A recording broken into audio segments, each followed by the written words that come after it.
మీ దేవుడైన యెహోవాను శోధించినట్లు ఆయనను శోధింపకూడదు. ప్రార్థన చేస్తుంది. కృపగల ప్రభువా, పరిశుద్ధుడా, జీవాధిపతి, మీకు వందనాలు నాయన. ఈ ఉదయ సమయంలో మీ పరిశుద్ధ లేఖనములు ధ్యానించుకునే భాగ్యమును మాకు ఇచ్చినందుకు కృతజ్ఞతలు. మీ పక్షంగా నిలబడి ఉన్నటువంటి మీ దాసుని నన్ను జ్ఞాపకం చేసుకొని నన్ను మీ స్వాధీనంలో పెట్టుకొని సంఘముతో ఏమి మాట్లాడడం మీకు అనుకూలమో వాటిని మాత్రమే మాట్లాడడానికి సహాయం దయచేయండి. మరి అట్లాగే వింటున్నటువంటి సంఘమును జ్ఞాపకం చేసుకొని వెనగల చెవి, గ్రహించే మనస్సు, పాటించే జీవితాలను మా అందరికీ దయచేయమని యేసు నామములో ప్రార్థించి అడిగి వేడుకుంటున్నాం తండ్రి. ప్రియులారా, పరిశుద్ధ గ్రంథంలో నుంచి ఈ సంవత్సరం మనం ధ్యానం చేసుకుంటున్న వాక్యాంశం ఏమిటి? మూలవాక్యము చదవండి. హెబ్రీయులకు రాసిన పత్రిక 6వ అధ్యాయం 1-2 వచనాలు.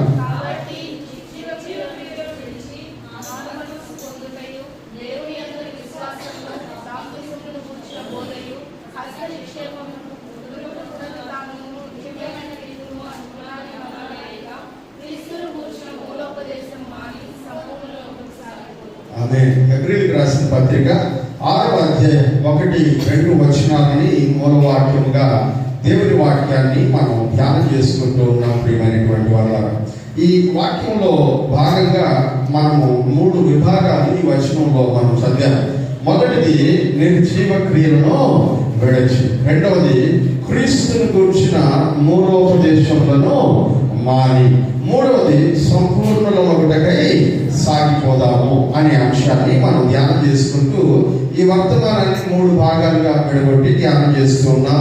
దానిలో మొట్టమొదటి అంశాన్ని నిర్జీవ క్రియలను విడిచిపెట్టడం అనేటువంటి అంశాన్ని మనం ధ్యానం చేసుకుంటూ ఉన్నాం.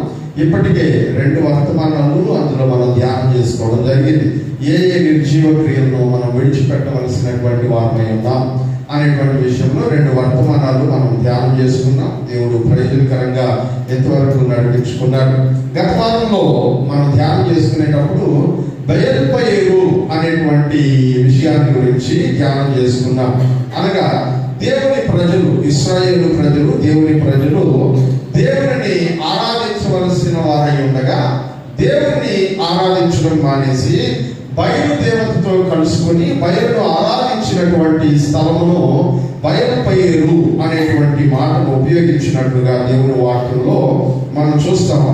అక్కడ వారు విగ్రహారాధన చేశారని, విగ్రహములకు అర్పించినటువంటి వాటి భోజనమును వారు భుజించారని, అది దేవుడు వారి విషయంలో తప్పుగా పరిగణించాడని దేవుని వాక్యంలో మనం చూసాం.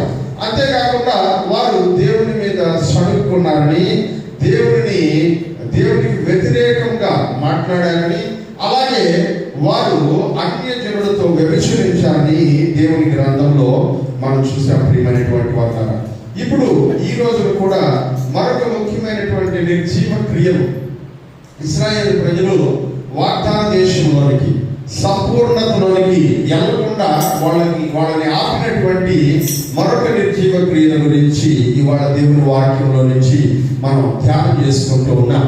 ఈ ద్వితీయోపదేశ కాండము చాలా అద్భుతమైనటువంటి గ్రంథం. దాన్ని ధ్యానం చేస్తున్న కొద్ది మనము నిర్గమకాండము, లేవికాండము, సంఖ్యాకాండంలో మనం తెలుసుకోలేనటువంటి కొన్ని రహస్యాలన్నీ కూడా ఈ ద్వితీయోపదేశ కాండంలో దేవుడు దాచించాడు. అందుకేనేమో మనము రెండోసారి దేవుడు బోధించినప్పుడు అందులో ఉండబడినటువంటి లోతైనటువంటి సత్యాలు మనం గ్రహించడానికి అవకాశము ఏర్పడుతుంది. మరోసారి ఇవాళ మనం చదువుకున్నటువంటి వాక్య భాగాన్ని మనం చూద్దాం. ద్వితీయోపదేశ కాండము 6వ అధ్యాయము 6వ వచనం.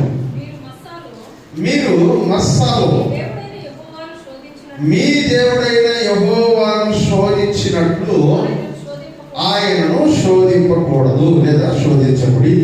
వాక్యంలో మనం చూస్తున్నాము, ఆల్రెడీ వాడు ఒకసారి చేసిన పొరపాటును చేయబాకండి అని హెచ్చరికను ఇస్తూ ఉన్నాడు. ఎక్కడ వాడు తప్పు చేశారు అంటే వాక్యంలో చెప్తున్నాడు, మీరు మస్సాలో అనేటువంటి పదాన్ని మనం చూస్తూ ఉన్నాం. మస్సాలో వాడు ఏం చేశారంట, యెహోవాను శోధించాడు, యెహోవాను శోధించినట్లు అని వాక్యంలో మనం చూస్తూ ఉన్నాం. దీని గురించి కీర్తనల గ్రంథంలో ఒక చోట రాస్తూ దేవుని వాక్యంలో ఇలా తెలియజేశారు ప్రియులారా. దాన్ని కూడా మనం చదువుదాం. కీర్తనల గ్రంథం 95వ కీర్తన 8-9 వచనాలు. ముందు 8వ వచనాన్ని చదువుదాం. కీర్తనల గ్రంథము 95వ కీర్తన 8వ వచనం. అరణ్యమందు మెరీబా యొద్ద మిమ్మును కఠినపరచుకొనినట్లు మస్సా దినమందు, ఎప్పుడంట మస్సా దినమందు మీరు కఠినపరచుకొనినట్లు మీ హృదయములను కఠినపరచుకోవద్దు అంటూ ఉన్నాడు. ప్రియులారా, వాక్యంలో చెప్తున్నాడు, అక్కడేమో దేవుడిని శోధించిరి అని రాశారు ద్వితీయోపదేశ ఖండంలో.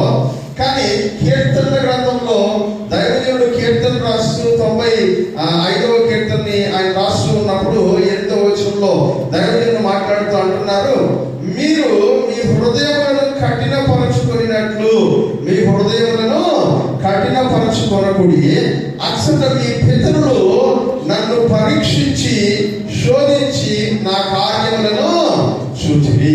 ప్రియమైనటువంటి వాళ్ళారా, దేవుడిని శోధించడం వెనకాల ఇంకొన్ని నిర్జీవ క్రియలు ఉన్నట్టుగా వాక్యంలో మనం గమనిస్తాం. దేవుని శోధించడం అది చాలా పెద్ద పొరపాటు. దేవుని శోధించడం చాలా పెద్ద పొరపాటు. యేసు ప్రభు అంటాడు, నీ దేవుడైన యెహోవాను, నీ దేవుడైన ప్రభువును శోధించకూడదు అని దేవుని వాక్యంలో రాయబడి ఉన్నది అని యేసు ప్రభు వారు మత్తయి సువార్తలో అపవాది తనను శోధించడానికి వచ్చినప్పుడు ఆయన ఇలా మాట్లాడతారు. చదువుతారా ఆ వాక్య భాగాన్ని? మత్తయి సువార్త 4వ అధ్యాయం. మత్తయి సువార్త 4వ అధ్యాయం. ఎవరు తెలిస్తే వాళ్ళు టక్కన చదివేసి. మత్తయి సువార్త 4వ అధ్యాయం.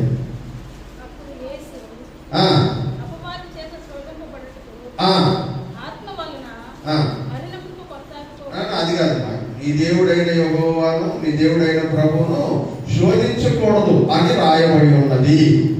ప్రభువైన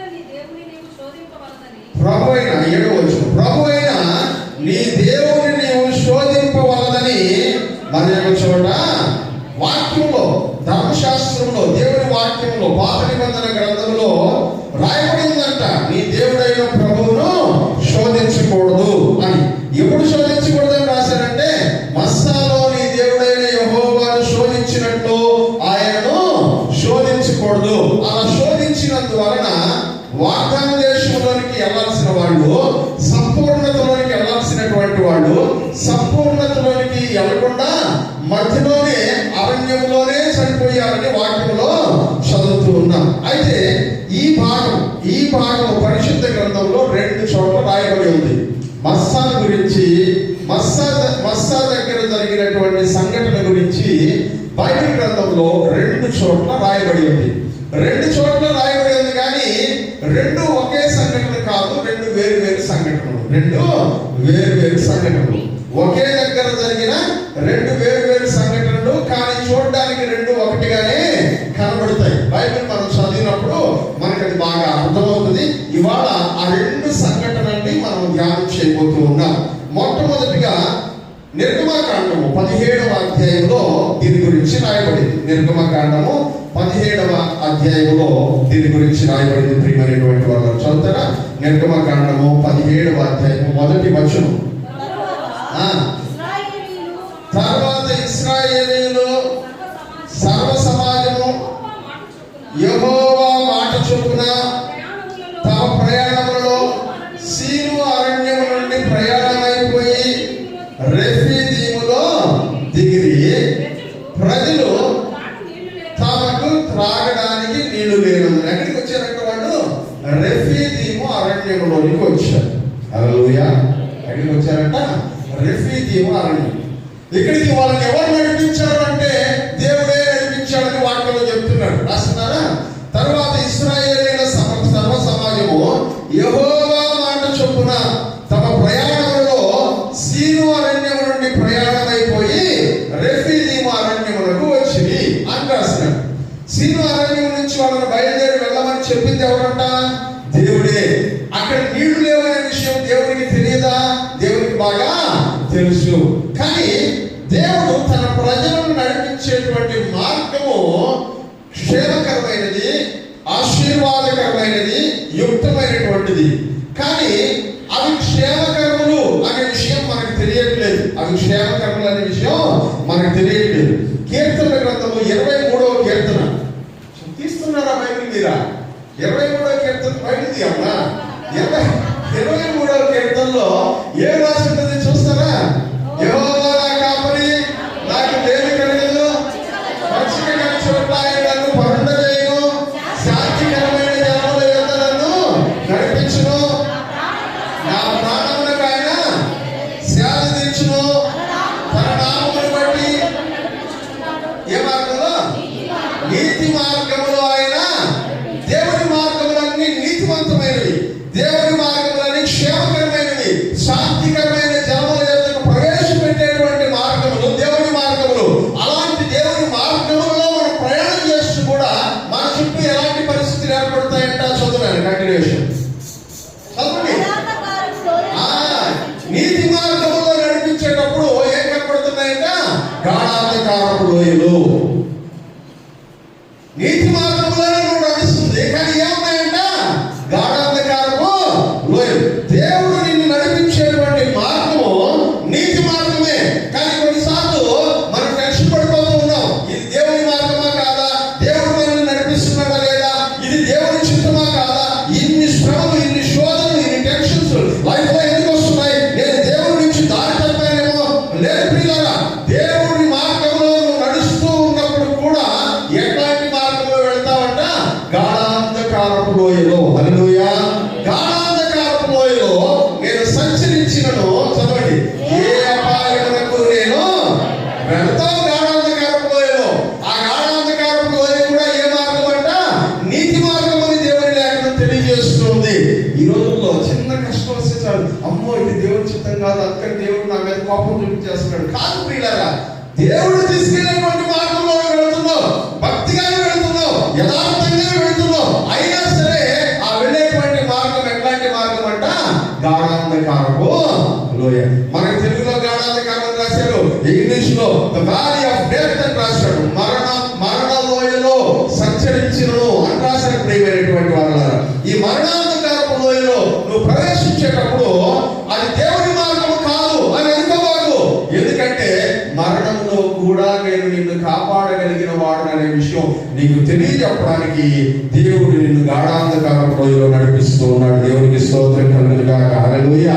ప్రియమైనటువంటి వాళ్ళారా, ఈ రెఫీదీము అనేటువంటి అరణ్యంలోనికి వచ్చినప్పుడు వాక్యం తెలియజేస్తుంది, అక్కడ వాళ్ళకి త్రాగడానికి నీళ్లు లేవు అని వాక్యంలో చూస్తూ ఉన్నాం. ఇప్పుడు మరలా వెళ్దాం. దీనిలో రెండవ భాగము ఎక్కడ రాయబడి ఉంది దీని సంఘటన గురించి అని అంటే సంఖ్యాకాండంలో రాయబడి ఉంది. ఎక్కడ రాయబడి ఉంది? సంఖ్యాకాండంలో రాయబడి ఉంది. సంఖ్యాకాండము 20వ అధ్యాయం. సంఖ్యాకాండం 20వ అధ్యాయం. 20వ అధ్యాయం చదవండి.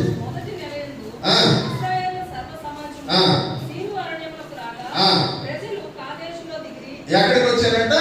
సీను అరణ్యమునకు రాగా ప్రజలు కాదేశులో దిగిరి. అక్కడ మిర్యాము చనిపోయి పాతి పెట్టబడిను. ఆ సమాజమునకు నీళ్లు లేకపోయినందున ఇది సెకండ్ టైం అని రావడం. ఫస్ట్ టైం వచ్చింది నిర్గమాకాండం 17వ అధ్యాయంలో చూశాను. ఇప్పుడు రెండవసారి వాళ్ళు అక్కడికి వచ్చారు. మొదటిసారి వచ్చినప్పుడు దేవుని ప్రజలలో నిర్జీవ క్రియలు కనబడ్డాయి. జాగ్రత్తగా వినండి, నా వైపు చూడండి, జాగ్రత్తగా. మొదటిసారి 2 సార్లు వచ్చారంట అదే ప్లేస్ కి, అరణ్యంలో తిరుగులాడుతా. మొదటిసారి వచ్చినప్పుడు దేవుని ప్రజలలో నిర్జీవ క్రియలు కనబడ్డాయి. రెండవసారి వచ్చినప్పుడు దైవజనుడిలో నిర్జీవ క్రియలు కనబడ్డాయి. హల్లెలూయా. 2 వేరు ఇన్సిడెంట్స్, ఇవి 2 ఒకటి కాదు. బైబిల్ చదివేటప్పుడు అదే ఇది అని అనుకోమాకండి. 2 వేరు సంఘటనలు. మొదటిసారి వచ్చినప్పుడు మిర్యాము చచ్చిపోవాలి. రెండోసారి వచ్చినప్పుడు ఎవరు చనిపోయారంట? మిర్యాము మిరియాము చనిపోయింది. ఎందుకు వీళ్ళందరూ చచ్చిపోతున్నారు? నిర్జీవ క్రియలు. హల్లెలూయా. జీవం లేనిది నిర్జీవమైనది. చచ్చిపోతున్నారంటే వాళ్ళలో ఏం లేదంట, జీవము లేదు. మిరియాము చనిపోయినటువంటి సంఘటన రెండవ సంఘటన. ఆ రెండవ సంఘటన కాలంలో దైవజనులలో నిర్జీవ క్రియలు దేవునికి కనబడ్డాయి. అందుకనే దేవుడు దైవజనుడిని కూడా అక్కడ శిక్షించాడు. ఈ రెండు సంఘటనల గురించి ఇవాళ ఒక 10-15 నిమిషాలు మీరు మనసు పెట్టి వింటే దేవుని వర్తమానాన్ని మనం క్లుప్తంగా ముగించుకునేటువంటి ప్రయత్నం చేద్దాం. ముందుగా నిర్గమకాండంలోని భాగంలోకి వెళ్ళిపోదాం. అక్కడ ప్రజల్లో కనబడినటువంటి నిర్జీవ క్రియలు ఏంటో మనం చూద్దాం. 3వ వచనంలో అంటాడు, రెండవ వచనం, మోషేతో వాదించుటకును త్రాగుటకు మాకు నీళ్ళిమ్మని అడుగగా మోషే, మీరు నాతో వాదింపనేలా, యెహోవాను శోధింపనేలా అని అడిగాడు. ఇశ్రాయేలు ప్రజలందరూ గుంపు కూడా వచ్చి నీళ్లు లేవని జనాలందరూ కంప్లైంట్ చేయడం స్టార్ట్ చేశారు. మోషే దగ్గరికి వచ్చి మోషేని అడుగుతున్నారు, మమ్మల్ని ఎందుకు అడవిలో తీసుకొచ్చావు? ఈ అడవిలో తీసుకొచ్చి ఎటు కాకుండా చేసేసావు. నువ్వు తీసుకొచ్చేటువంటి ప్లేస్ లో కనీసం ఏం లేవంట, డ్రింకింగ్ వాటర్ కూడా లేవు, నీళ్లు కూడా త్రాగడానికి నీళ్లు కూడా లేని ప్లేస్ లో నువ్వు తీసుకొచ్చావు. కానీ మమ్మల్ని తీసుకొచ్చేటప్పుడు ఏం చెప్పి తీసుకొచ్చావు తెలుసా? పాలు తేనెలు ప్రవహించేటువంటి దేశంలోనికి తీసుకెళ్తానని తీసుకొచ్చావు. ఇక్కడికి వచ్చి చూస్తే నువ్వు తీసుకొచ్చిన ప్లేసెస్ లో ఏమి లేవంట, కనీసం తాగడానికి నీళ్లు కూడా లేవు. మరి మినిమం అరేంజ్మెంట్స్ కూడా లేకుండా 25 లక్షల మంది జనాభాని నువ్వు ఎలా తీసుకొస్తావు ఇక్కడికి అని మోషేతో వాదనకి దిగారు. వాక్యంలో దైవజనుడు చెప్తున్నాడు, మీరు నాతో వాదింపనేలా, యెహోవాను శోధింపనేలా.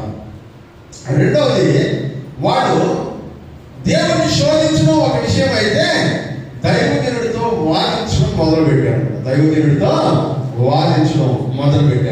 చదవండి 3వ వచనం. అక్కడ ప్రజలు నీళ్లు లేక తప్పికొని మోషే మీద ఏం చేస్తారంట, చెప్పండి గట్టిగా, సణుగుచుండిరి.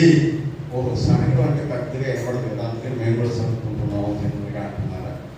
సనగడం అంటే జనానికి వినపడదు, కానీ లోపలే సైలెంట్గా కేవలం మనకి మాత్రమే వినపడేలా, మన పట్టణ వాళ్ళకి మాత్రమే వినపడేలా. మీకు ఒక విషయం తెలుసా? గట్టిగా అరిచి చెప్పేటువంటిది ఎక్కువ రీచ్ కాదు, సైలెంట్గా కొనుక్కునేది ఎక్కువ మందికి వెళ్ళిపోతుంది. గట్టిగా ఇలా నేను అరిచి చెప్తున్నాను కదా, ఎక్కువ మందికి రీచ్ అవ్వదు. కానీ మీరు సైలెంట్గా కొనుక్కుంటుంటారే, అది చాలా ఫాస్ట్గా, చాలా ఎక్కువగా స్ప్రెడ్ అవుతుంది. అందుకనే దేవుని దగ్గర సనుక్కోవడం మానేయాలి, కొనుక్కోవడం మానేయాలి. వాక్యం తెలుసా? దేవుని శోధించారో, దైవజనుడితో వాదించారో, దేవుని మీద సనుక్కున్నారు. 1 కొరింథీ పత్రిక 10వ అధ్యాయంలో అంటాడు కదా, వారు యెహోవా మీద సనుగుకొనిరి అని వాక్యంలో మనం చూస్తాం. వారు యెహోవా మీద సనుగుకొనిరి అని దేవుని గ్రంథంలో మనం చూస్తాం. ప్రియమైనటువంటి వాళ్ళు, ఈ రోజుల్లో జనాలు ఎలా ఉన్నారంటే ఎంతసేపటికి సనుగులు గొనుగులు. వాక్యంలో అంటున్నాడు దైవజనుడు, ఇదెందుకు వాడు సనుక్కుంటూ, ఇదెందుకు మమ్మల్ని, మా పిల్లల్ని, మా పశువుల్ని డబ్బు చేత చంపుటకు ఐగుప్తులో నుండి ఇక్కడికి తీసుకొచ్చారా అని అడుగుతూ ఉంటే మోషే యెహోవాకు మొరపెట్టును. హల్లెలూయా. మోషే ఏం చేశాడంట? ఇప్పుడు మోషే పని ఏంటి? దేవుడు చెప్పిన దగ్గరికి వాళ్ళని తీసుకురావు. దేవుడు చెప్పాడు అక్కడికి తీసుకురామని, అందుకని తీసుకొచ్చాడు. ఇప్పుడు వాళ్ళు ఎవరి వైపు చూసి అడగాలి వాటర్ కావాలని? దేవుడి వైపు చూసి అడగాలి. కానీ వాళ్ళు దేవుడిని అడగట్లేదు. ఎవరిని అడుగుతున్నారు? మోషేని అడుగుతున్నారు. ఈ రోజున విశ్వాసానికి ఉన్నటువంటి పెద్ద ప్రాబ్లం ఏంటో తెలుసా? సమస్య వస్తే దేవుడిని అడగరు. ఎవరి దగ్గరికి వెళ్ళిపోతారు?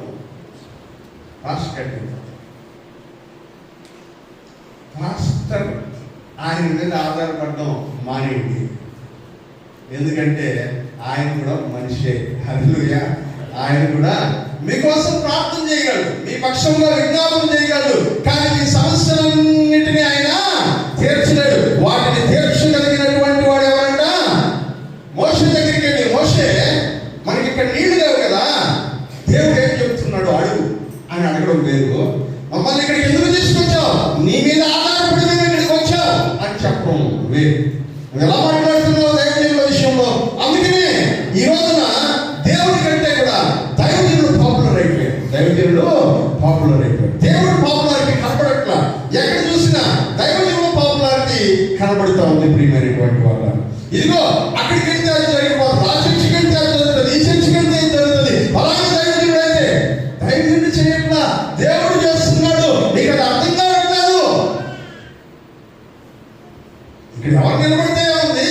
మాట్లాడించేటువంటి వాడు దేవుడు, అద్భుతం చేసేటువంటి వాడు దేవుడు, మహత్కార్యములు జరిగించేటువంటి వాడు దేవుడు.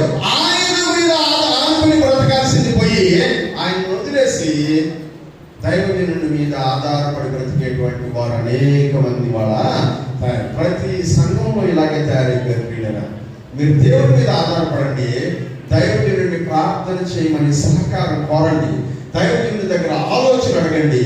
కానీ ఆధారపడాల్సింది మాత్రము దేవుని మీదనే. హల్లెలూయా. ఆధారపడాల్సింది మాత్రము దేవుని మీదనే. అందుకనే ఈ వాక్యంలో మనం గమనిస్తున్నప్పుడు ఆయన అంటున్నాడు, మోషే ఎవరి దగ్గరికి వెళ్ళాడంటే ఇప్పుడు దేవుని దగ్గరికి వెళ్ళి మొదలుపెట్టు. మోషే దేవుని దగ్గర ప్రార్థన చేశాడు. ఏమని ప్రార్థన చేశాడు? ఈ ప్రజలను నేనేం చేస్తాను, కొంతసేపటికి నన్ను రాళ్ళతో కొట్టి సంపుదురేమో అని మోషే అంటే, అందుకు యెహోవా, నీవు ఇశ్రాయేలీయుల పెద్దల్లో కొందరిని తీసుకుని ప్రజలకు ముందుగా పోము, నీవు నదిని కొట్టిన నీ కర్రను చేత పట్టుకొని పోము, అదిగో అక్కడ హోరేబులోని బండ మీద నీకు ఎదురుగా నిలిచెదను, నేను నీకు ఎదురుగా నిలిచెదను. ఆ బండను కొట్టగా ప్రజలు త్రాగుటకు దానిలో నుండి నీళ్లు బయలుదేరునని మోషేతో సెలవీయగా. ఏం చేయమన్నాడు దేవుడు? అక్కడికెళ్ళి ఇశ్రాయేలు ప్రజల్లో కొంతమంది లీడర్స్ తీసుకెళ్ళు, ఆ లీడర్స్ వస్తారు నీతో పాటు, బయలుదేరేళ్ళు. వాళ్ళు ముందు నువ్వేం చేయాలో తెలుసా? ఒక బండ నీ ఎదురుగా కనబడుతుంది. ఆ బండకు ముందు నేను నీకు ఎదురుగా నిలబడతాను. నువ్వేం చేయాలా? నీ చేతిలో, అంటే ఎర్ర సముద్రంను పాయం చేయడానికి ఉపయోగించావు కదా నీ చెయ్యి, ఆ చేతితో ఏం చేయాలంట? నదిని కొట్టు. నదిని కొట్టినటువంటి ఆ కర్రతో బండని కొట్టు. బండ ఏం చేస్తున్నది? తాగడానికి నీకు నీళ్ళు ఇస్తుంది. మోషే యాజ్ ఇట్ ఈస్ దేవుడు చెప్పినట్టు చేశాడు. దేవునికి స్తోత్రం. హల్లెలూయా. ఏమని చెప్పాడు మోషే? అలాగే దేవుడు ఎలా చెప్పాడో మోషే అలాగే కంటిన్యూ చేశాడు. ఇప్పుడు నీళ్ళు వచ్చాయి, జనాలు హాయిగా దాంట్లో నుంచి నీళ్లు తాగి. చూస్తారా? చదవండి 7వ వచనం. అప్పుడు ఇశ్రాయేలు 6వ వచనం చదువుతాం. ఇదిగో అక్కడ హోరేబులో బండ మీద నేను నీకు ఎదురుగా నిలిచెదను, నీవు ఆ బండను కొట్టగా త్రాగుటకు దానిలో నుండి నీళ్లు బయలుదేరుడని మోషేతో సెలవీయగా, మోషే ఇశ్రాయేలీయుల పెద్దల కళ్ళు ఎదుటట్లు చేసెను. అప్పుడు ఇశ్రాయేలీయులు చేసిన వాదమును బట్టి, చూడండి, యెహోవా మన మధ్య ఉన్నాడో లేడో అని వాళ్ళకు వచ్చిన డౌట్ ను బట్టి, వారు యెహోవాను శోధించుటను బట్టి ఆ చోటికి మస్సా అని పేరు పెట్టబడిను. హల్లెలూయా. ఎవరి పేరట? మస్సా అంటే శోధించుట, మరీబా అంటే వాదించుట. మరీబా అంటే వాదించుట. ఎవరన్నా ఊరికే తప్పులు పెట్టుకుంటున్నారు అనుకోండి, వాళ్ళు పెట్టాల్సిన పేరు ఏంటి తెలుసా? మరీబా. ఎవరిని పెట్టాలా? మరీబా అంటే బొబ్బలు ఏమైనా పేరు అనుకోబాకండి, దాని అర్థం తెలుసుకోండి. మరీబా అంటే 24 గంటలు తగులు పెట్టుకునేది అని అర్థం, జగడగొండిది అని అర్థం. సామెత గ్రంథంలో ఉంది కదా, జగడగొండిది గంటతో కాపురం చేయడం కంటే అరణ్య భూమిలోనికి వెళ్ళి నివసించట మేలు అని రాసింది కదా. ఆ మరీబాని గురించే ఇక్కడ వాక్యం చెప్తున్నాడు. ప్రియమైనటువంటి వాళ్ళరా, ఇశ్రాయేలు ప్రజల్లో దేవునికి కనబడినటువంటి నిర్జీవమైనటువంటి క్రియల గురించి మనం ఇక్కడ చూస్తూ ఉన్నాం. మొట్టమొదటి నిర్జీవ క్రియ, వాళ్ళు దేవుని శోధించారు. రెండోదంట, వాళ్ళు తమ హృదయమును కఠినపరుచుకున్నారు. వాళ్ళు ఏం చేశారంటే తమ హృదయమును కఠినపరుచుకున్నారు. మూడవదిగా, అసలు దేవుడు మనతో ఉన్నాడా? నేను చెప్పాను కదా ఇందాక, ప్రయాణం చేస్తున్నప్పుడు ఏదైనా ఇబ్బంది వచ్చింది, ఏదైనా కష్టం వచ్చింది, ఏదైనా బాధ వచ్చింది వచ్చిందంటే అసలు దేవుడు మనతో ఉన్నాడా? దేవుడు నడిపించే మార్గమేనా ఇది? దేవుడు నడిపించే మార్గం అయితే ఇన్ని కష్టాలు మనకి ఎందుకు వస్తాయి అనే డౌట్ లో అనేక మంది ఉంటారు. ప్రియమైనటువంటి వాళ్ళ వాక్యం చెప్తుంది, మీరు సందేహించబాకండి. మీరు వెళ్తున్నటువంటి మార్గం కఠినమైనటువంటిదైనా సరే దేవుడు నాతో ఉన్నాడు అని గుర్తుపెట్టుకోండి. హల్లెలూయా, హల్లెలూయా. దేవుడు మనతో ఉన్నాడు. ఆయన అన్నాడు, నిన్ను విడువను, నిన్ను ఎడబాయను. ఆయన అన్నాడు, తల్లి తన బిడ్డను మరిస్తే మర్చిపోతుందేమో కానీ నేను మాత్రము నిన్ను మర్చిపోను. నా అక్షేత్రంలో నిన్ను చెప్పుకొని ఉన్నాను, నీ ప్రాకారములు నిత్యము నా ఎదుట ఉన్నాయి అని అంటూ ఉన్నాడు. ఆయన మర్చిపోను, నేను నీతోనే ఉంటాను, ఇమ్మానుయేలు దేవుడును అని ఆయన చెప్తూ ఉంటే మనం మాత్రం దేవుడు మనతో ఉన్నాడా? దేవుడు మనతో ఉంటే మనకి కష్టాలు, దేవుడు మనతో ఉంటే ఈ కష్టాలు ఎందుకు అనుకుంటే శత్రువు మేషకు అభ్యంతరగోలు అగ్నిగుండంలోనికి ఎందుకు వెళ్ళిపోయాడు? దానియేలు సింహాసనంలోనికి ఎందుకు వెళ్ళిపోయాడు? ఇదిగో యోసేపు అన్ని కష్టాలు ఎందుకు పడ్డాడు? ఆ ఐగుప్తు దేశంలోనికి వెళ్ళి దేవుడు తమతో ఉన్నాడనే విషయం వాళ్ళకి తెలుసు. అయినా శ్రమ వస్తాయనే విషయం వాళ్ళకి తెలుసు. శ్రమల మధ్యలో కూడా దేవుడు నాతో ఉంటాడు అనేటువంటి నిశ్చయత వాళ్ళకు ఉన్నది. అదే నిశ్చయత నువ్వు నేను కలిగిన వారమై ఉండవలసి ఉండగా ఇశ్రాయేలు ప్రజలు కోల్పోయినట్లు నువ్వు నేను దేవుడు మనతో ఉన్నాడో లేదో అనే సందేహాన్ని వెలుగుచ్చేటువంటి వారముగా వాళ్ళు కనబడుతూ ఉన్నా. శ్రమల్లో దేవుని హస్తం ఎలా విడిపిస్తుందో చూసి ధైర్యం తెచ్చుకోవాలి. లోటులో లేమిలో దేవుని యొక్క హస్తం మనల్ని ఎలా దర్శిస్తుందో మనము తెలుసుకోవాలి. ప్రియమైనటువంటి వాళ్ళు, క్రైస్తవ విశ్వాసము అపార్థం చేసుకోబడుతుంది ప్రస్తుతం ఉన్నటువంటి సమయంలో. ఇదిగో దేవుడిని నమ్ముకున్నప్పుడు ఇక ఏ కష్టము రాదు అనే సువార్తను, తప్పుడు సువార్తను మీరు విన్నారు ప్రియమైనటువంటి వాళ్ళారా. అది సువార్త కాదు. గలతీ పత్రికలో భక్తుడైనటువంటి పౌలు గారు అంటాడు, ఇదిగో భిన్నమైన సువార్త తట్టుకు మీరు తిరిగిపోవటకు మీకు ఎవడు చేతబడి చేస్తాడు అంటాడు. హూ బివెన్షుడ్ యు అని ఇంగ్లీష్ లో రాశాడు. ప్రియమైనటువంటి వాళ్ళ, మీరు సువార్తను మార్చేస్తూ ఉన్నారు, సువార్త సత్యమును మార్చేస్తూ ఉన్నారు.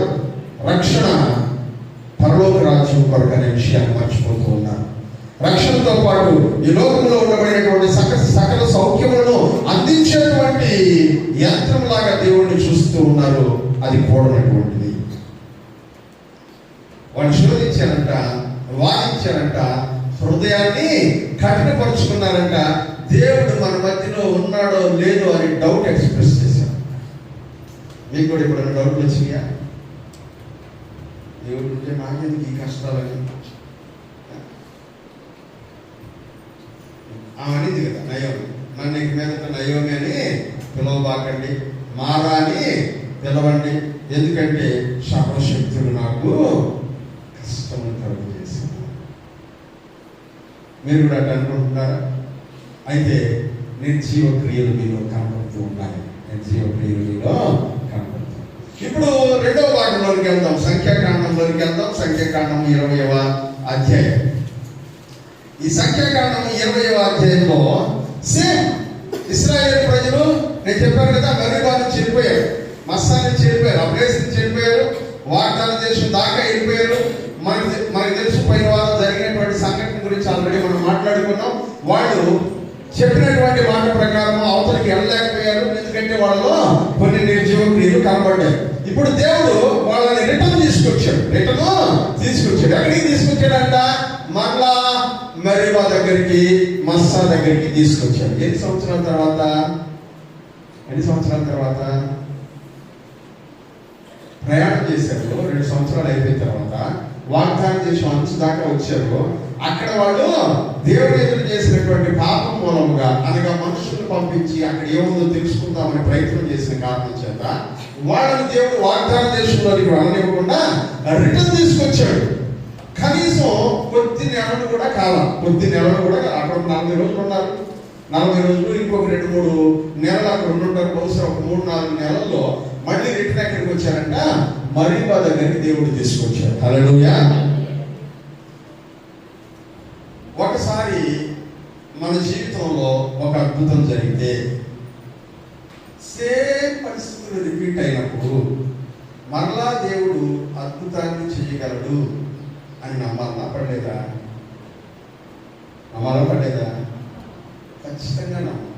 ఎందుకంటే ఆల్రెడీ ఒకసారి ఎక్స్పీరియన్స్ చేస్తున్నాం దేవుని శక్తి ఏంటో. హల్లెలూయా.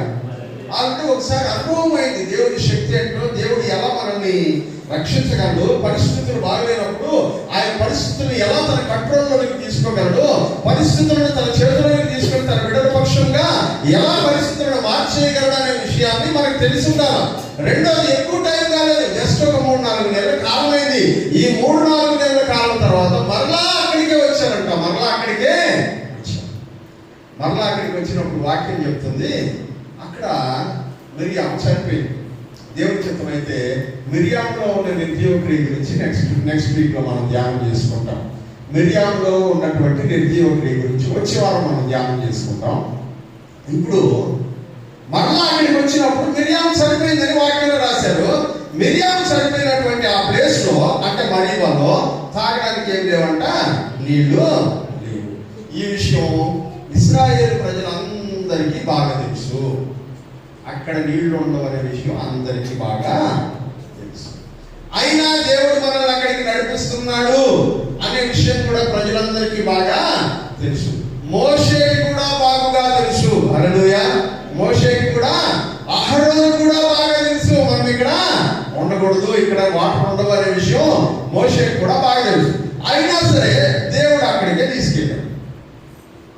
ఈసారి ప్రజలు ఎలా రియాక్ట్ అయి ఉంటారా? సెకండ్ టైము, మోషే గారు పోయినసారి ఇక్కడే వాటర్ లేనప్పుడు మీరు ఆ బండ దగ్గరికి వెళ్ళి బండను కొట్టారు కదా, ఈసారి కూడా బండ దగ్గరికి వెళ్దాం అని జనాలే అడుగుంటారు. కానీ వాళ్ళు అడిగారా? అడగరా. ఏం చేసినారు? చదవండి 20వ అధ్యాయం. జనులు మోషేతో మళ్ళీ ఏం చేశారంట? పెద్ద ప్రాబ్లం అయిపోయింది. పెద్ద ప్రాబ్లం. దైవజనులతో వాదించడం, పెద్ద సమస్య అయిపోయింది. ప్రతి విషయానికి వాదించడం. వాక్యం చూస్తున్నారు. ఆ సమాజములకు నీళ్లు లేకపోయినందున వారు మోషే అహరోనులకు విరోధముగా పోగై ఏం చేస్తున్నారు?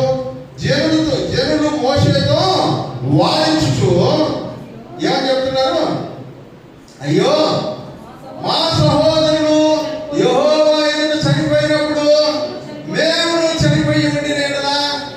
ఎప్పుడు చనిపోయారంటే యెహోవా ఎదుట 2 సార్లు చచ్చిపోండి. ఇప్పటికి ఎప్పుడు చనిపోయినారు? మొదటిది మనం చూసాము, వాళ్ళు అవతలికి వెళ్ళిపోయి 12 మంది మనుషులు పంపించి రిటర్న్ తీసుకొచ్చిన తర్వాత మనమందరూ ఐగుప్తుకి వెళ్ళిపోదాం అని డెసిషన్ తీసుకున్నప్పుడు దేవుని యొక్క కోపం వాళ్ళ మీద రగులు కనుక ఇశ్రాయేలు ప్రజలు అనేక మంది చనిపోయారు. అది మొదటి సంఘటన.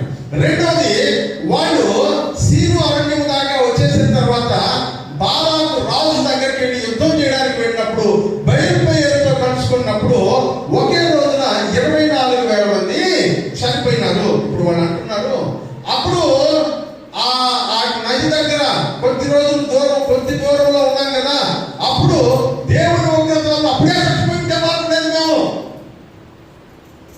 వాళ్ళు అంటున్నారు, బయలుపేరుతో కలుసుకొని పాపం చేసి వ్యభిచరించి చనిపోయారు కదా, వాళ్ళతో కూడా మేము చచ్చిపోయింటే బాగుండేది. కొంతమంది మీలో ఎట్టే మాట్లాడేవాడు, అప్పుడే వేడితే బాగుండేది, ఇన్ని రోజులు నేను బతుకున్నాను. దేవుడు ఇచ్చిన ఆయుష్ని బట్టి దేవునికి కృతజ్ఞతలు చెల్లించాలి ప్రియులారా. హల్లెలూయా. రాబోతున్నటువంటి కష్టం, ఎదురవుతున్నటువంటి ఇబ్బంది, భయానకమైనటువంటి పరిస్థితులను చూసి నువ్వు భయపడిపోకుండా దేవుని వరకు నమ్మకంగా నిలబడవలసినటువంటి వాడు. వాటిని చూసి అప్పుడే చచ్చిపోయి ఉంటే బాగుండేది, కష్టం రాకుండా. ప్రతి కష్టంలో దేవుని మహిమను నువ్వు చూస్తావు. కష్టాలు అధికమవుతున్న కొలది దేవుని మహిమ ఎదుట అధికంగా ప్రత్యక్షమవుతుంది. శ్రమలు అధికమవుతున్న కొలది దేవుని మహిమ నీ మీద బహుగా ప్రకాశించడం ప్రారంభిస్తుంది. మేము అప్పుడే చచ్చిపోయి ఉంటే బాగుండేది, ఎంతో మేలు అని అంటున్నాడు. అయితే ఇప్పుడు అంటున్నాడు, నాతో మేము మా పశువులను ఇక్కడ చచ్చిపోయినట్లు ఈ అరణ్యములోని యెహోవా సమాజమును మీరు ఎందుకు తెచ్చారు? ఈ కాని చోటికి మమ్మల్ని తెచ్చుటకు ఐగుప్తులో నుండి మమ్మల్ని ఎలా రప్పించారు? ఇప్పుడు చెప్తున్నారు, ఈ స్థలంలో గింజలు లేవు, ఈ స్థలంలో అంజూరములు లేవు, ఈ స్థలంలో ద్రాక్షలు లేవు, ఈ స్థలంలో దానిమ్మలు లేవు, ఈ స్థలంలో తాగడానికి నీళ్ళే లేవు. ఏం చెప్పి తీసుకొచ్చారు మీరు మమ్మల్ని? పాలు, తేనెలు, అంజూరములు, ద్రాక్షలు చెప్పి తీసుకొచ్చారు కదా. ఇప్పుడు ఇక్కడ ఏం లేవంట? పాలు లేవు, తేనె లేదు, ద్రాక్షలు లేవు, అంజూరములు లేవు, పై నుంచి గింజలు పట్టం లేదు. ఇదిగో ఇక్కడ తినడానికి మంచి ఆహారము లేదు. అంతెందుకు, కనీసం నీళ్లు కూడా లేవు మోషే. నీళ్లు కూడా లేనటువంటి క్లిష్టమైనటువంటి పరిస్థితులను ఒకవేళ దేవుడు నీలో తీసుకొచ్చినా సరే దేవుని ఎదురు సనుకోకుండా ఉండగలగాలి. ఇది క్రైస్తవ జీవితం. హల్లెలూయా. క్లిష్టమైన పరిస్థితులే దేవుని మీద సనుకోవడం మానేసి, దేవా పోయినసారి ఇక్కడికి వచ్చినప్పుడు ఒక అద్భుతం చేశాం, ఈసారి కూడా చేస్తామని మేము నమ్ముతున్నాం. మోషే గారు, జనాలు దాహానికి అల్లడిపోతున్నారు, దేవుడిని అడిగి ఏదో ఒక మార్గం చూడాలి అని చెప్తే అంటే బాగుంటుంది. తీసుకొచ్చినాడు, ఆయన ఇచ్చాడని మమ్మల్ని. నీళ్ళు లేవో బయలుదేరేటప్పుడు మాట్లాడాడు, పాలంట, తేనంట, నీళ్ళంట. ఇప్పుడు ఏమైపోయినాయి? మాట్లాడుతున్నావా? ఇట్టేసి అనుకుంటున్నావా? కొనుక్కుంటున్నావా? క్రైస్తవ జీవితంలో నువ్వు ప్రయాణించినటువంటి రోజులు మొదలుకొని ఇప్పటి వరకు దేవుని నీకు ఇచ్చినటువంటి వాగ్దానాలను జ్ఞాపకం చేసుకుంటూ పాలు తేనెలు ప్రవహించేటువంటి దేశంలో వెళ్ళబోతున్నామని 2026వ సంవత్సరంలో దేవుడు నీకు అనుగ్రహించినటువంటి వాగ్దానాలను జ్ఞాపకం చేసుకొనక ఆ వాగ్దానాన్ని విమర్శించేటువంటి స్థితికి వెళ్ళిపోయామేమో గుర్తు చేసుకో. అప్పుడు మోషే అహరోనులు సమాజం ఎదుటి నుండి ప్రత్యక్ష గుడారం యొక్క ద్వారం దగ్గరికి, అప్పుడు ఏం లేదంట, ప్రత్యక్ష గుడారం లేదు. ఇప్పుడు ఏముందంటే అక్కడ ప్రత్యక్ష గుడారం. వెళ్ళి సాగిలపడి ప్రార్థన చేస్తే దేవుని మహిమ వాళ్ళకి కనబడింది. దేవుడు ఇప్పుడు వాళ్ళతో చెప్పాడు. ఈసారి ఏం చెప్పాడు చూడండి జాగ్రత్తగా. 8వ వచనం, నీవు నీ కర్ర తీసుకుని నీవు నీ సహోదరుడైన అహరోనును ఈ సమాజమును పోగు చేసి వారి కన్నుల ఎదుట ఏం చేయాలంట? ఈసారి ఏం చెప్పాడు? కర్ర తీసుకుని కొట్టు. ఈసారి ఏం చెప్పాడు? బండతో మాట్లాడు అని. బండతో మాట్లాడము అని చెప్పగా ఆ బండ నీకు నీళ్ళు ఇస్తుంది. నీవు వారి కొరకు నీళ్లను బండ నుండి రప్పించి సమాజములకు వారి పశువులకు తాగుటకు ఇవ్వు. యెహోవా తనకు ఆజ్ఞాపించినట్లు మోషే అతని సన్నిధి నుండి ఆ కర్ర తీసుకుని పోయాడు. తర్వాత మోషే అహరోనులు ఆ బండ ఎదుట సమాజమును పోగు చేసి అతని ఎదుట ఎవరితో మాట్లాడమన్నాడు దేవుడు? బండకి. మోషే ఇప్పుడు ఎవరితో మాట్లాడుతున్నాడు? ఎవరితో? ఇశ్రాయేలీయులతో. నేను నేర్చుకున్న పాఠం సంపూర్ణ ఒకటికై సాగిపోవడం అనే పాఠంలో దేవుడు నాకు నేర్పించిన పాఠం. మోషే బండతో మాట్లాడమంటే బండతోనే మాట్లాడాలి. హల్లెలూయా. బండను కొట్టమంటే బండనే కొట్టాలి. దేవుడు చెప్తున్నాడు, నువ్వు నాతో మాట్లాడమని నేను నీకు చెప్తే నాతో మాట్లాడకుండా జనాలతో ఏం పని? వాళ్ళతో మాట్లాడాల్సిన అవసరం ఏంది నీకు? హల్లెలూయా. జనాలతో మాట్లాడాల్సిన పని ఏంటి? మాట్లాడాల్సింది నాతో. నాతో మాట్లాడవలసిన నువ్వు నాతో మాట్లాడడం మానేసి జనాలతో మాట్లాడడం ఏంటంట? జనాలతో మాట్లాడాల్సిన టైం వేరే ఉంది, నాతో మాట్లాడాల్సిన టైము వేరే ఉంది. చదువుతున్నప్పుడు నాకు చాలా ఆశ్చర్యం అనిపించింది. చాలాసార్లు దైవజనంగా మనం ఎన్నిసార్లు దేవుడు తనతో మాట్లాడమన్నప్పుడు దేవుడితో మాట్లాడకుండా మనతో జనాలతో మనం మాట్లాడిన సందర్భాలు ఎన్ని ఉన్నాయో అని నాకు భయం వేసింది. ఆయన అంటాడు, ప్రజలతో మాట్లాడేను అనే వాక్యము. తర్వాత మోషే అహరోనులు ఆ బండ ఎదుట సమాజంలో పోగు చేసి జనాలతో మాట్లాడాడు. పోనీ మాట్లాడేటప్పుడు ఏమన్నా మర్యాదగా మాట్లాడా? ఏమన్నాడు చెప్పండి? చెప్పండి, పర్లేదు, నన్నే అన్నది. ఏమని చెప్తున్నాడు? ద్రోహులారా. ఏమన్నాడు? ద్రోహులారా. దేవుడితో మాట్లాడమన్నప్పుడు దేవుడితో మాట్లాడాలి, మనుషులతో మాట్లాడాలి. మనుషులతో మాట్లాడితే ఇలాగే ఉంటుంది. మనుషుల ఎమోషన్తో మనం మాట్లాడితే ఇలాగే ఉంటుంది. దేవుడు మాట్లాడమన్నప్పుడు మాట్లాడాలి, కఠినమైన మాట్లాడాలి. యెషయాతో చెప్పి పంపించాడు కదా, హిజ్కియా చచ్చిపోతామని చెప్పిరా అని చెప్పాడు కదా, కఠినమైన మాట్లాడాలి. కానీ దేవుడు నాతో మాట్లాడన్నప్పుడు దేవుడితోనే మాట్లాడాలి. జనాలతో మాట్లాడితే ఆయన అన్నాడంట, ద్రోహులారా మేము ఈ బండలో నుండి నీళ్లు ఎవరంట మేము రప్పించాలనా అని మోషే తన చేతితో కర్ర తీసుకుని ఏం చేశాడంటే, ఇప్పుడు మాట్లాడమన్నాడు. ఈయన ఏం చేశాడంట, కర్రతో కొట్టాడు. ఎన్నిసార్లు? 2 సార్లు కొట్టాడు. దేవుడు చెప్పిన మార్గంలో వెళ్తే ఆశీర్వాదం. అక్కడికి వెళ్ళి మాట్లాడుంటే వాటర్ వచ్చేసి ఉంటుంది, ఏ ప్రాబ్లం లేదు. మోషేకి కూడా ప్రాబ్లం ఏముండదు. ఇప్పుడు దేవుడు ఏమన్నాడు తెలుసా? చదువుతారా? కీర్తనలు 106వ కీర్తన అనుకుంటాను, 32, 33 వచ్చిన కీర్తనలు 106వ కీర్తన 32. మరీబా జనముల యొద్ద వారు ఆయనకు కోపం పుట్టించిరి, కావున వారి మూలముగా మోషేకు బాధ కలిగింది. ఎవరి కోపం పుట్టించారంట? దేవుని కోపం పుట్టించారు మరీబా జనముల యొద్ద. ఇప్పుడు వాళ్ళు ప్రవర్తించిన ప్రవర్తన వలన ఎవరికి బాధ కలిగిందంట? మోషేకు బాధ కలిగింది. ఎట్లనగా వారు అతని ఆత్మ మీద తిరుగుబాటు చేయగా, ఏం చెప్పాడంట? అతడు తన పెదవులతో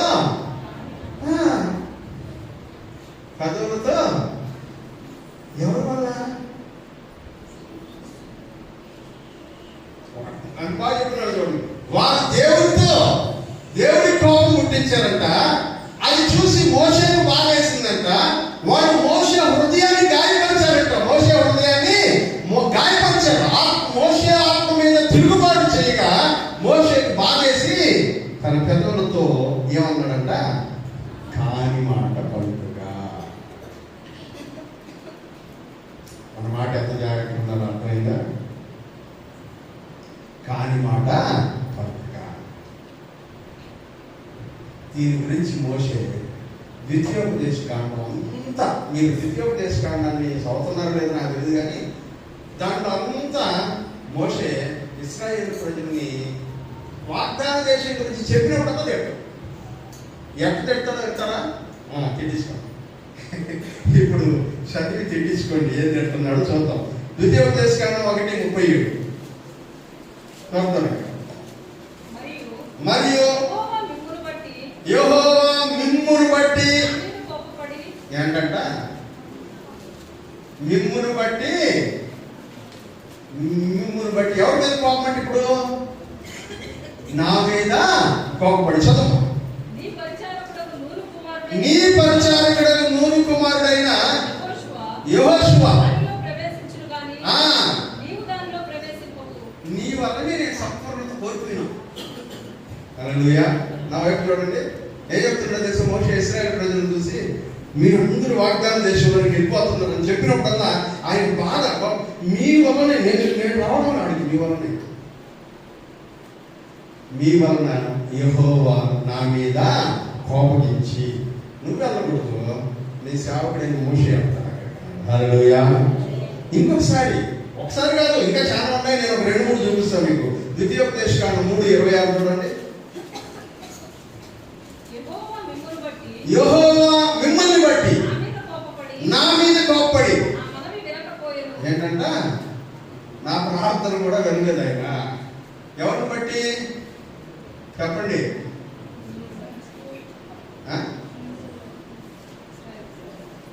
అంటే మిమ్మల్ని బట్టి కాదనమాట.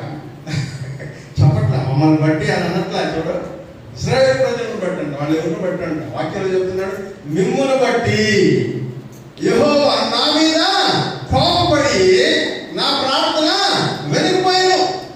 అంటున్నాడంట మోషే, ప్రభు రాని ప్రభు, అక్కడ దానికి 40 సంవత్సరాలు తోటి తిరిగాను ప్రభు, నన్ను రాని ప్రభు. దేవుడు, ఇక దీని గురించి నువ్వు నాతో మాట్లాడొద్దు అన్నాడు. హల్లెలూయా. ఇక దీని గురించి నువ్వు నాతో మాట్లాడు. చదువు 26. మరియు యెహోవా నాతో ఇట్లనెను. అబ్బా, అంత నిదానంగా చెప్పలేదమ్మా దేవుడా, చాలు అన్నాడు. చాలు, ఇంకా దీని గురించి నువ్వు నాతో మాట్లాడదు అన్నాడు. హల్లెలూయా.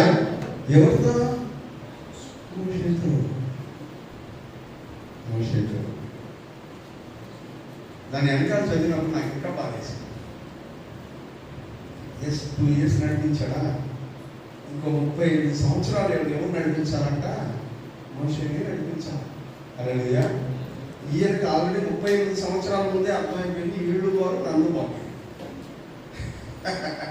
38 సంవత్సరాల ముందే అర్థమైపోయింది, వీళ్ళు వారు వీళ్ళు నన్ను కూడా. ఇంకొక వచనంలో కూడా అలాగే ఉన్నాడు చూడండి, 4వ అధ్యాయం 1వ వచనంలో, మరియు యెహోవా మిమ్మును బట్టి నా మీద కోపపడి నేను ఈ యోర్దాను దాటకూడదనియు నీ దేవుడైన యెహోవా స్వాస్థ్యముగా నీకు ఇచ్చుచున్న ఈ మంచి దేశంలో ప్రమాణము చేయకూడదనియు. ప్రమాణము ఎవరిని బట్టి? ద్వితీయోపదేశాన్ని చదివినంత సేపు ఇది, మోషే బతికినంత సేపు వదిలిపెట్టు. మిమ్మల్ని బట్టి మిమ్మల్ని బట్టి మిమ్మల్ని బట్టి చెప్తానే. ప్రియులగా, దైవజనునికి విసుగు పుట్టించినటువంటి జనాంగం, దైవజనునికి రావాల్సినటువంటి స్వాస్థ్యమును రానివ్వకుండా అడ్డుకున్నటువంటి జనాంగం, దైవజనుడికి కోపమును రేపినటువంటి సమాజం, తద్వారా దైవజనుడు మిస్బిహేవ్ చేయడానికి కారకులైనటువంటి జనాంగం. దేవుడు అంటాడు, నువ్వు కాని మాట మాట్లాడావు, నువ్వు కాని మాట మాట్లాడు. దేవుడిని కనపరచాల్సింది నువ్వు అక్కడ. ఇదిగో మీరు ఈ వంతును దేవుడి మీద సనుక్కుంటూ ఉన్నారే, ఇదిగో దేవుడు ఈ బండుల నుంచి కూడా నీళ్లు తెప్పించగలడు, బండుతో మాట్లాడితే నీళ్ళు వస్తాయి, చూస్తారా దేవుడు ఎంత గొప్పడో అని మాట్లాడాల్సిన సమయంలో నువ్వు వాళ్ళని చెప్పడం ఏంటి మోషే? హల్లెలూయా. దైవజనుల్లో నిర్జీవ క్రియలు కనబడతాయి. మాట్లాడు, నువ్వు మాట్లాడేటప్పుడు నీ ఎమోషన్ అక్కడ కనబడదు, నీ భావోద్వేగం అక్కడ కనబడదు. హల్లెలూయా. అందుకని నేను ఈ వేదిక మీద నిలబడి వాక్యం చెప్పిన ప్రతిసారి, ఇక్కడే కదా ఎక్కడ వాక్యం చెప్పినా సరే నాకు 100 ఇంప్రెషన్స్ ఉండొచ్చు మైండ్లో, కానీ దేవుడు ఏం చెప్పమన్నాడు దాన్ని మాత్రమే అలాగే ప్రార్థన చేస్తాను. నేనైతే అదేదో రెప్యుటేషన్ ప్రార్థన కాదు, హృదయపూర్వకంగా చేస్తాను. ఇక్కడి నుంచి నేను మాట్లాడే ప్రతి మాట దేవునిదై, నా ఎమోషన్ ఇక్కడికి రాదు. ఎందుకంటే మోషకి ఏం జరిగింది నాకు తెలుసు, మోషకి జరిగింది నాకు జరగడం నాకు ఇష్టం. నువ్వు బండ అయినటువంటి యేసు ప్రభువుతో మాట్లాడాలి, బండ వంటి క్రీస్తు దగ్గరికి నువ్వు వెళ్ళాలి. క్రీస్తు దగ్గరికి నువ్వు వెళ్ళకుండా ఇదిగో చెల్లించిపోయేటువంటి వారు ప్రతి సందర్భంలోనూ ఇదిగో నిన్ను నిందించేటువంటి వారైనా ఈ ప్రజల దగ్గరికి నువ్వు ఎందుకని మాట్లాడుతున్నావు? నువ్వు మాట్లాడవలసింది దేవునితో. హల్లెలూయా.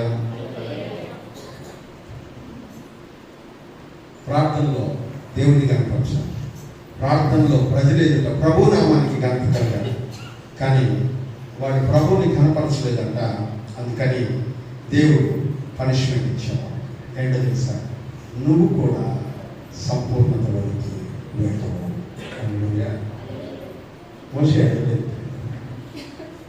మోషే కానీ దేవుడికి స్తోత్రం, దేవుడు మోషేని ఇంకొక మార్గంలో వాగ్దాన దేశంలోకి తీసుకెళ్ళాడు. హల్లెలూయా. ఇంకో మార్గంలో తీసుకెళ్ళాడు. ఎలా? యేసు ప్రభు రూపాంతరం కొండ మీద నిలబడినప్పుడు యేసు ప్రభుతో మాట్లాడడానికి 2 దైవజనులు వచ్చారంట. వాళ్ళలో మొదటి వాడు ఏలియా, రెండవ వాడు మోషే. హల్లెలూయా. మోషేని దేవుడు అక్కడికి తీసుకెళ్ళాడని మీరు ఎట్లా చెప్తారంటారా? మోషే పిస్గా కొండ మీద చచ్చిపోయినప్పుడు మోషేని దేవదూతలు వచ్చి సమాధి చేశారంట. హల్లెలూయా. మోషే యొక్క డెడ్ బాడీ ఇశ్రాయేలు ప్రజలకు దొరకలేదు. మోషే సమాధి ఎక్కడ ఉందో ఇప్పటిదాకా వాళ్ళకి తెలీదు. దేవుడు మాత్రం మోషేని దేవదూతల చేత సమాధి చేయించి మోషేని వాగ్దాన దేశంలోకి తీసుకెళ్ళిపోయాడు. హల్లెలూయా. యూదా పత్రికలో దేవుని వాక్యంలో ఈ మాటని మనం చూస్తాం. ఇదిగో గాబ్రియేలు దూతతో అపవాది మోషే యొక్క శరీరం కొరకు యుద్ధం చేశాడు. దేవుడి కనికరపోడు. హల్లెలూయా. నిర్జీవ క్రియలు, ప్రజల్లో నిర్జీవ క్రియలు, దైవజనులలో నిర్జీవ క్రియలు. ప్రజల్లో ఉన్నటువంటి నిర్జీవ క్రియలు ఏంటో తెలుసా? చూసారు, సణుక్కోవడం, కొనుక్కోవడం, దైవజనులకు విరోధంగా వాదించడం, దేవుడిని శోధించడం, దేవుడిని నమ్మకుండా హృదయాన్ని కఠినపరచుకోవడం. ప్రజల్లో ఉన్నటువంటి నిర్జీవ క్రియలు అయితే ప్రజలు విసిగిస్తున్నారన్నటువంటి కోపంతో, ప్రజలు తన నాయకత్వంలో నెమ్మదిగా వెళ్ళవలసినటువంటి వారు ఇబ్బంది పెడుతున్నారన్నటువంటి కోపంతో ప్రజల మీద తిరుగుబాటు చేయడం లేదా ప్రజలను నిందించడం మోషే చేసినటువంటి నిర్జీవ క్రియ.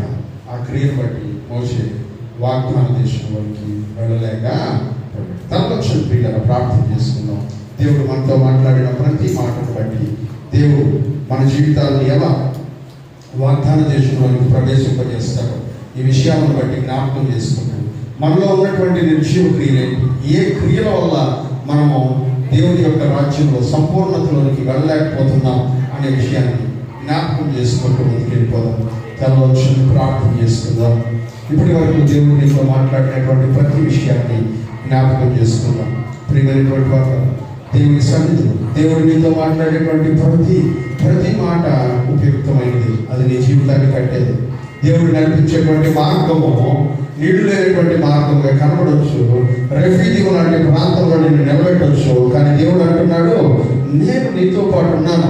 గాఢాంధకారపు లోయలో సంచరించను, ఏ అపాయమో నేను భయపడను. దేవుని దుడ్డికర్ర, దేవుని దండము నాకు తోడై ఉన్నది అని దావీదు చెప్పినట్లే నువ్వు వెళుతున్నటువంటి ప్రతి మార్గంలో దేవుడు నీతో పాటు ఉన్నాడని జ్ఞాపకం పెట్టుకొని ప్రభునామాన్ని కనపరుద్దాం. ప్రియమైనటువంటి వాళ్ళ ఈ వాక్యం ప్రార్థన చేసుకుందాం. చెప్పిన